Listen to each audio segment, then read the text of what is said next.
Evet arkadaşlar, buradan da şurada kalmıştık en son biliyorsunuz. 7 artırmada burada yaptık. Her iki taraftan yaptık bu sefer. Şimdi kolları ipe taktım ben.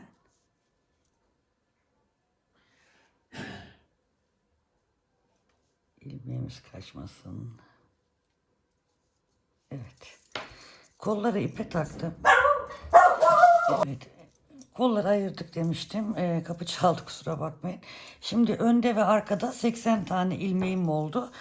Kolları ayırırken şuradan gelen iki ilmeği yaklaştırın biraz arkadaşlar. Şuradan gelen iki tane ilmeğimiz vardı ya arkadaşlar, artırma ilmeklerimiz her iki kenarından ayırmıştık. Birini kola, birini ön veya arka bedenlere verdim daha doğrusu. Arkalarda 80 ilmek var. Kolları da arka ve önlerde. Kolları da hemen şöyle bir sayalım beraber. 1, 2, 3, 4, 5, 6, 7, 8, 9, 10, 11, 12, 13, 14, 15, 16, 17, 18, 19, 20, 21, 22, 23, 24, 25, 26, 27, 28, 29, 30, 32, 34, 36, 38, 40, 42, 44, 46, 48, 50, 52, 50, 54 ilmeğimiz var arkadaşlar kollarda da. Şimdi bakın oldukça güzel oldu apolet kısmımız. Şurada apolet kısmımız. Burada tekrar kollarda artırma, bedende artırma yapmadık. Burada da tam şurada da her iki tarafta artırma yaptık arkadaşlar. 7 tane. Şimdi dediğim gibi kolları ipe aldım. Kolları ayrı öreceğim. Bedeni ayrı öreceğim. Şimdi ipimiz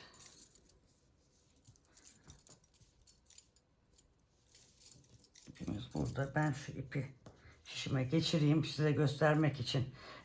Şişleri birleştirmedim. Beden için ön ve arka ilmeklerini artık birleştiriyoruz. Aynı şişe takayım, geliyorum. Evet, aynı şişe geçirdim arkadaşlar. Şurada ben size hemen bir ölçü vereceğim. Beden ölçüsüne kadar oldu diye. Şuradan şuraya baktığımızda 46-47 santim arkadaşlar.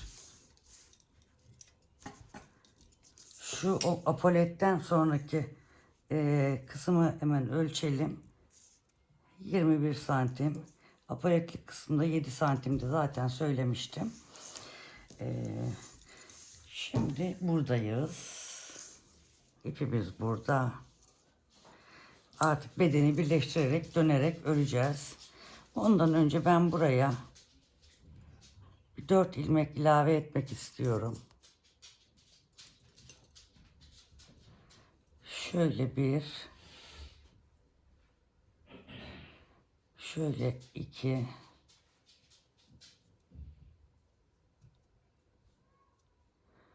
şöyle 3,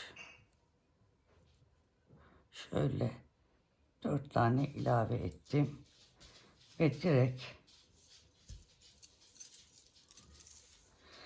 diğer tarafa geçerek buraya biraz sıkı tutalım, genişlemesin. 4 ilmek artırdım ve beden kısmının diğer parçasını örüyorum. Şuraya hemen bir işaretleyici takalım, başlangıç yerimiz belli olsun arkadaşlar. Şimdi burayı örelim, diğer kol altına geçelim. Evet arkadaşlar, diğer kol altına geldim. Burada da hemen artırmamızı yapalım. Burada da 4 tane yapacağız. 2, 3 ve 4 yapacağız ve diğer bedene geçiyoruz. Bu artırdığımız ilmekleri de önde düz, arkada ters olarak öreceğiz. Bu şekilde dönerek düz örgü öreceğiz. İstediğimiz uzunluğa geldikten sonra lastik yapacağız. Ve örgümüzü bitireceğiz. Şimdi ben de öreyim. Ne kadar ördüğümü size söyleyeceğim. Lastiğe beraber geçiş yaparız.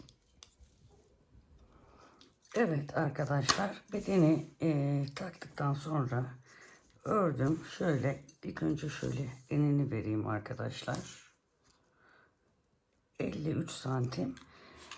Şimdi bu 53 santimin genişlik size dar geliyorsa veya büyük geliyorsa, mesela biz buradan 4 tane artırdık ya, onu fazlalaştırabilirsiniz daha geniş istiyorsanız, veya hiç artırma yapmazsanız burada daha dar olur. O şekilde ayarlayabilirsiniz arkadaşlar. Şimdi ben bedeni istediğim uzunlukta ördüm. Çünkü daha lastik de öreceğiz. Şöyle baktığımda beden için 39 santim örmüşüm arkadaşlar. Şuradan yukarıdan doğru bir ölçelim. 56 santim falan. Şimdi bir lastik öreceğiz. Lastik ördüğümüz zaman da biraz daha uzayacak. Yani en azından bir 5 santimde lastik öreriz arkadaşlar. Bu şekilde tamamlamış oluruz. Lastiği de şimdi buradan başlangıç noktamıza geldim ben. Bir dakika şiş alıp hemen geliyorum. Bir saniye. Biliyorsunuz yakamızı 5 numaralı şişle örmüştük. Güzel bir başlangıç yapmıştık. Yakamıza esnek bir başlangıç yaptık. Şimdi etek kısmını da, yani hırkamız, kazağımızın alt lastiğini de 5 numara şişle öreceğim arkadaşlar. Çünkü yakayı da 5 numarayla örmüştüm. Şimdi bu geniş diyenler arada artırma yapabilirler.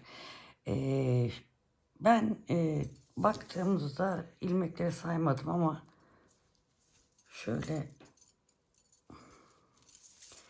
baktığımda bir şiş daha küçülteceğim için bu şey benim için yeterli. Çünkü şiş de toparlayacak, bir küçük şişe geçeceğimiz için hiç eksiltme falan yapmadan direkt bir düz bir ters lastik öreceğim arkadaşlar.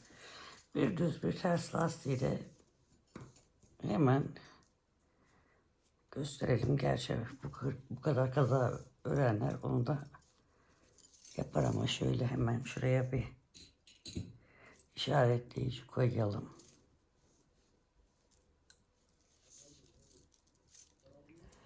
Yaklaştıralım arkadaşlar.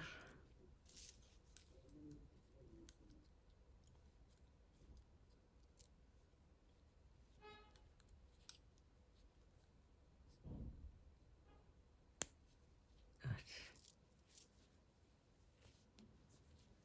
Şimdi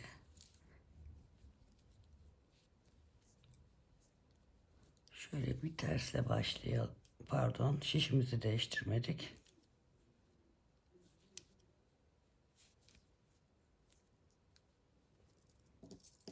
Şişimizi değiştireceğimiz için şimdi bunu takmaya gerek yok. Zaten şişten belli olacak.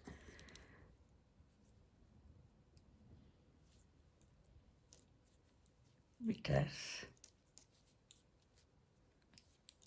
bir düz,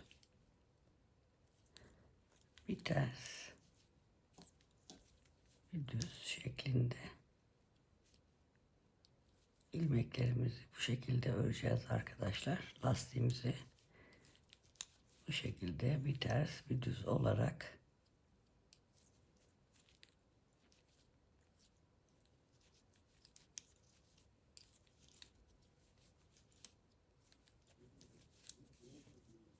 bu şekilde bir ters bir düz olarak örelim.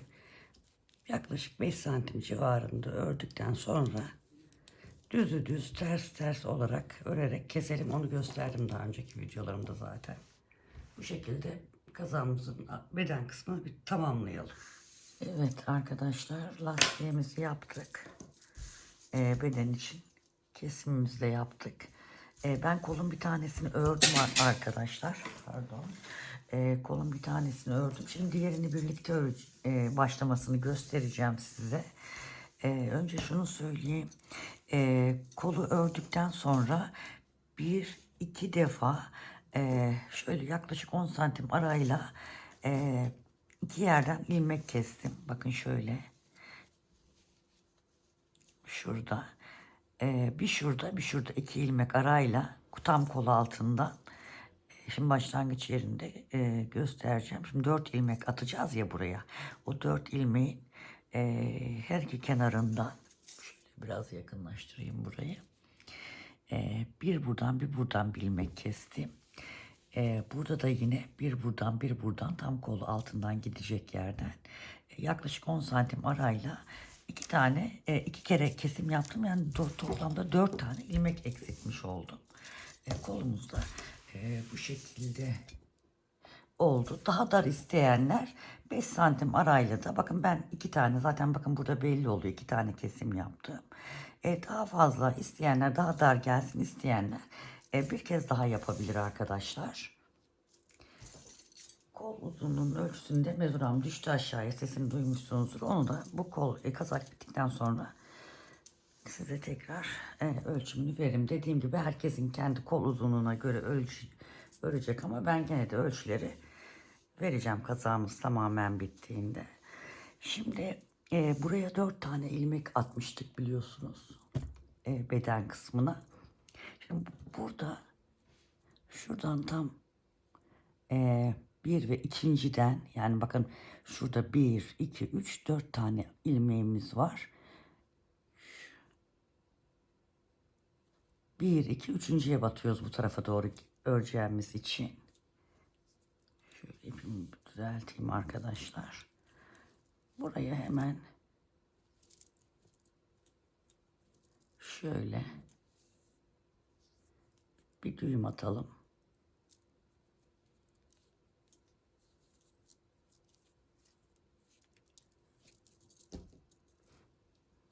Sonra o ipi zaten içeride saklayacağız arkadaşlar.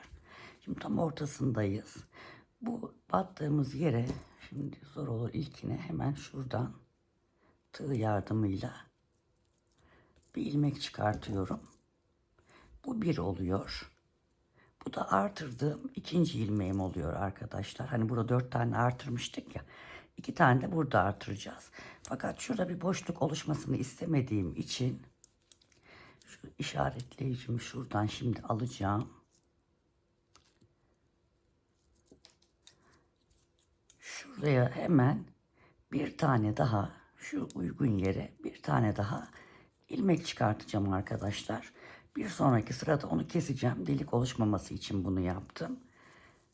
Şimdi şişimdeki bütün ilmekleri, şişimdeki ilmekler bitene kadar şuraya kadar düz örgü olarak örüp gelelim. Evet arkadaşlar, düz örgüleri ördük geldik. Şimdi yine kol altındayız.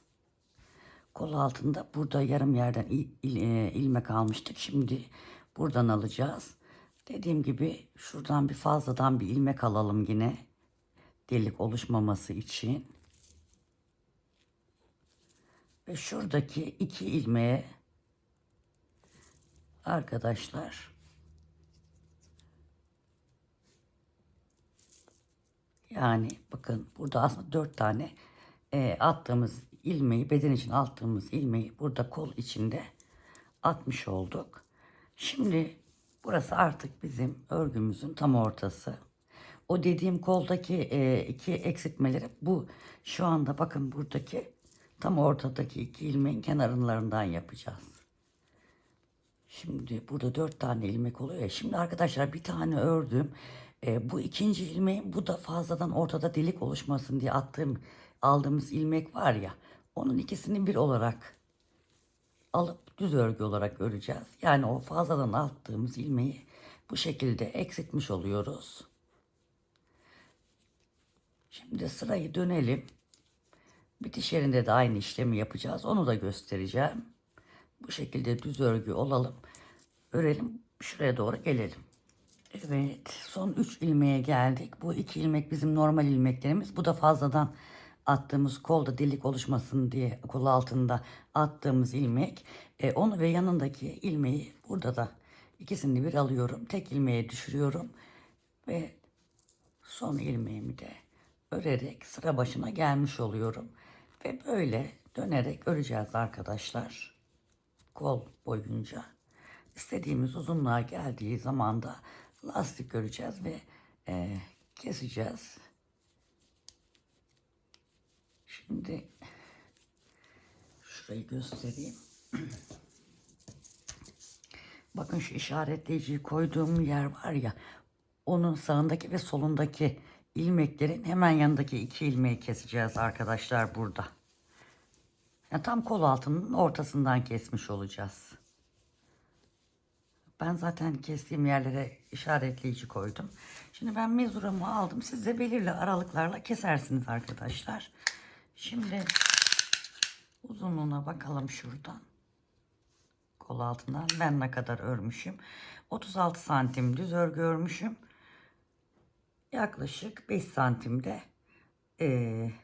lastik örmüşüm. Toplamda 41 santim örmüşüm arkadaşlar. Dediğim gibi bu kol uzunluğu zaten tamamen sizin kol uzunluğunuza göre olacak. Giyerek ölçebilirsiniz. Ben giyerek ölçüyorum. Zaten beden bitmiş oluyor ya arkadaşlar. Giyiyorum, kolumu ölçüyorum. Ona göre uzunluğunu ayarlıyorum. Siz de öyle yapabilirsiniz. Daha rahat oluyor. Şimdi bu kolu da dediğim gibi örelim. Bitirelim. Bitirdikten sonra bitmişini de göstereceğim arkadaşlar. Bir dahaki videoda da şey yapacağız. Yaka düşürmeyle göstereceğim arkadaşlar. Bunu daha basit olsun istedim. Çünkü çok teferruatlı yerler var. Kafa karışılmasını ayrıca istemedim. Buna alışınca, bunu görünce bir sonraki kazamızda da ya da bir sonraki veya birkaç kazak sonra da bu yaka düşürmeyi de göstereceğim size. Çünkü çok teknik uyguladık burada. Onu da katarsak hem videomuz uzayacak hem kafanız karışır diye daha kısa ve basit yöntemlerle ilk önce anlatıyorum. Herkes yapabilsin diye. Evet, aslında çok güzel kazağımın rengi ama buradan da pek yansımıyor galiba. Şöyle pullu moher bir ipimiz. Dediğim gibi Tansel'in evinden alıyorum. Kırık beyaz gibi, tam bembeyaz değil. Çok hoş. İnşallah mankene giydireceğim herhalde. Kendim giyemesem de resmini çekeceğim.